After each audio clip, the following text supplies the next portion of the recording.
What is taxonomy? Taxonomy क्या है दोस्तों? टैक्सोनॉमी साइंस का एक पर्टिकुलर ब्रांच है जिस ब्रांच में हम ऑर्गेनिजम्स को नेमिंग करते हैं, उसको डिस्क्राइब करते हैं एंड उसका क्लासिफिकेशन करते हैं।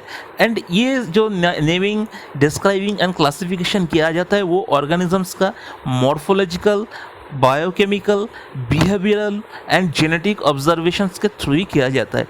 अभी तक अलग अलग टैक्सोनॉमी का मॉडल डेवलप किया गया है, बट कैरोलस लिनियस ने जो बाइनोमियल नोमेनक्लेचर डेवलप किया था उसको इंटरनेशनली एक्सेप्ट किया गया है। Steps of modern taxonomy. Modern taxonomy हम कौन से स्टेप से की करते हैं दोस्तों? यूजुअली 3 स्टेप्स है मॉडर्न टैक्सोनॉमी का। पहला जो है वो है कैरेक्टराइजेशन एंड आइडेंटिफिकेशन, यानी कि किसी भी ऑर्गेनिजम्स को अच्छे से कैरेक्टराइज किया जाएगा एंड उसका आइडेंटिफिकेशन किया जाएगा। नेक्स्ट है क्लासिफिकेशन। जब भी कोई किसी ऑर्गेनिज्म को हम आइडेंटिफिकेशन, कैरेक्टराइजेशन कर देंगे, उसको उस कैरेक्टर्स के ऊपर डिपेंड करके अलग अलग क्लास ग्रुप में क्लासीफाई किया जाता है एंड फाइनली उसका नोमेनक्लेचर किया जाता है। तो फाइनली हम आपके मन में डाउट आएगा कि what are the advantages of taxonomy? Taxonomy का एडवांटेज क्या है दोस्तों?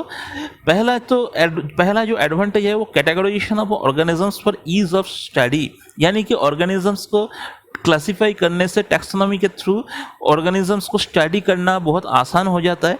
The same name is used for an organism world wide. Usually हम देखते हैं कि दुनिया के अलग अलग जगह पे अलग अलग ऑर्गेनिजम्स का नेम अलग अलग होता है, बट टैक्सोनॉमी के थ्रू जब किसी ऑर्गेनिजम्स को साइंटिफिक नेम दिया जाता है तो वो पूरे वर्ल्ड में, थ्रू आउट द वर्ल्ड वो सेम नेम रहता है, इसलिए कन्फ्यूजन क्यों नहीं होता है। अगला जो एडवांटेज है वो है compare similarities and differences between organisms. जो टैक्सोनॉमी का स्टडी है उस स्टडी के वजह से हम अलग अलग ऑर्गेनिजम्स के जो सिमिलरिटीज हैं उसके अंदर जो डिफरेंस है उसको हम स्टडी कर सकते हैं एंड उसके बारे में हमें इंपॉर्टेंट इंफॉर्मेशन गेन करते हैं। अगला जो प्रॉपर्टीज है, एडवांटेजेस है, वो है shows evolutionary relationship between organisms. अलग अलग ऑर्गेनिजम्स के अंदर जो इवोल्यूशनरी रिलेशनशिप है वो टैक्सोनॉमिकल स्टडी से पता चलता है। And taxonomical study gives us a knowledge of bioresource and their diversity. जो बायोरिसोर्स है उसके बारे में हमें इंफॉर्मेशन टैक्सोनॉमिकल स्टडी से पता चलता है। तो आई होप आपको पता चला कि टैक्सोनॉमी किसे कहते हैं, उसका स्टेप्स क्या क्या है एंड टैक्सोनॉमी का एडवांटेजेस क्या है। Thank you.